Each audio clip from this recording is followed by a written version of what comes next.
What cars spring to mind when you think Peugeot? For me, it's the 206 because it's the car I learned to drive in, the 406 Coupe because I think it's one of the sexiest vehicles ever built, and the most recent 508 because again, I just think it looks awesome.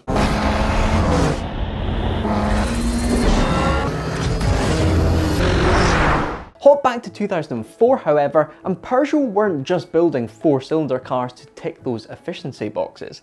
They decided to come up with a concept with a 6-litre V12, carbon fibre bodywork and rear-wheel drive, and they actually built it.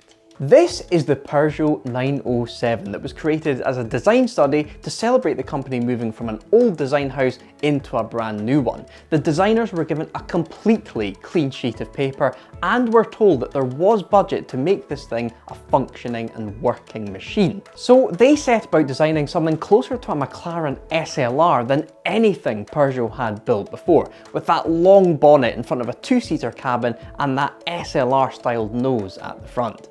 And looking at the bonnet, it's hard to miss that Perspex shield, and if you peer in there, you can see the 12 inlet trumpets from that V12 with the naked butterfly valves ready to suck in all of that air.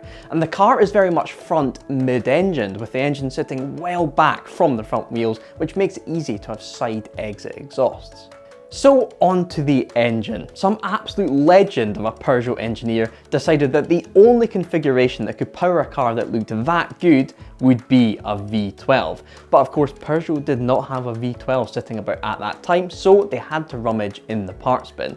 It was decided that they would take a road-going 3-litre V6 and double it to then make a V12. So they took the 3-litre out of the 607, created new camshafts, a bespoke crankshaft, and cast a new block to create a 6-litre naturally aspirated V12.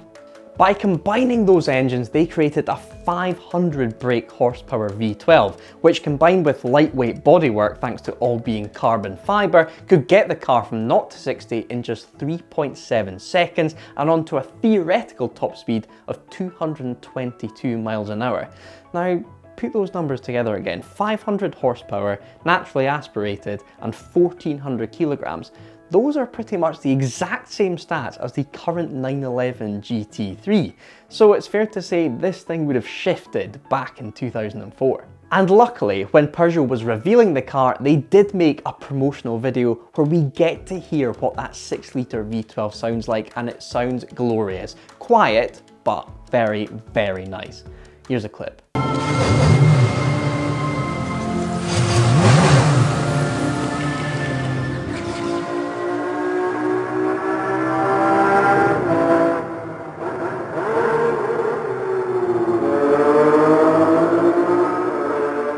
Those figures meant that at the time, journalists referred to the 907 as Peugeot's answer to the Ferrari Maranello, referring to the Ferrari 575 that had a very similar recipe. And that 222 mile an hour top speed, it was theoretically calculated using the car's gearing, because Peugeot at the time just didn't really feel the need to send it down a runway to see what it would do.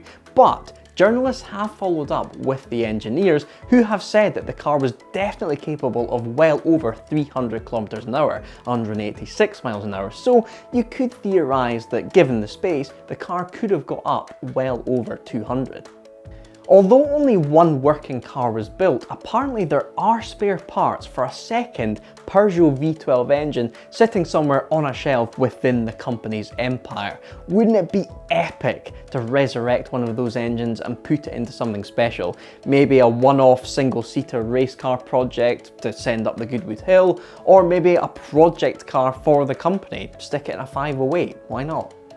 The car is currently sitting in Peugeot's museum, and it was only ever used as a design study to inspire future Peugeot designs, with that front nose very much carrying into the first generation 308 design.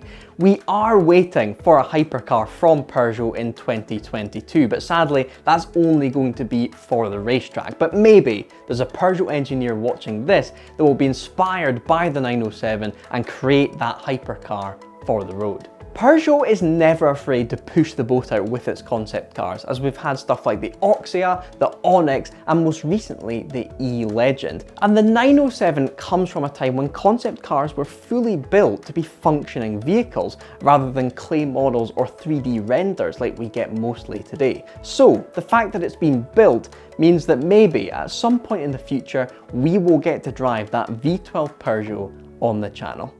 If you like this video, give it a thumbs up. I've been Mike, and don't forget to subscribe to Drivetrain.